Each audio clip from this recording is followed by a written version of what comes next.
આગળ વાત કરીએ બોટાદમાં અપહરણ કરી 50 કરોડની ખંડણી માંગી મિલ માલિક પાસે પૈસા પડાવવા અપહરણ કરવામાં આવ્યું હતું। શખ્સોએ કારથી મિલ માલિકની બાઇકને ટક્કર મારી યુવાનને પકડીને કારમાં બેસાડી અપહરણ કરવામાં આવ્યું। પોલીસને જોઈ આરોપીઓ ગાડી મૂકી નાસી છૂટ્યા। પોલીસે લોકેશનના આધારે મિલ માલિકને છોડાવ્યો। પોલીસે વિછિયાના સમઢિયાળાથી મિલ માલિકને છોડાવ્યો હતો।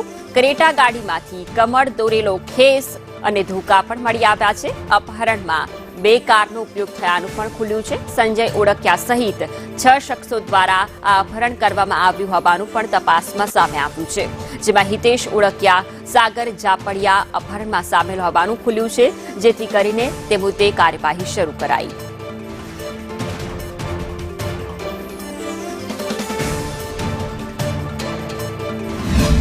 હ્યુમન ઇન્ટેલિજન્સ તેમજ ટેકનિકલ સોર્સિસથી જાણવા મળેલું કે આની અંદર 2 વાહનોનો ઉપયોગ થયો છે, એટલે પોલીસની ટીમો આ બધી બાબતોને સાંકળી અને તપાસમાં લાગેલી હતી।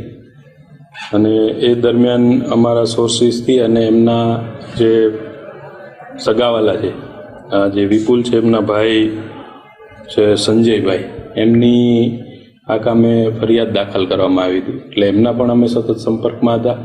અને બોટાદ જિલ્લાની તમામ ટીમોએ એકસાથે કામ કરી અને ભોગ બનનાર છે વિપુલ નંદાલ શેખ, એમને વિછિયા તાલુકાનું સમઢિયાળા ગામ, ત્યાંથી બનાવ બન્યા પછી લગભગ 3.5 કલાકની અંદર છોડાવેલ છે।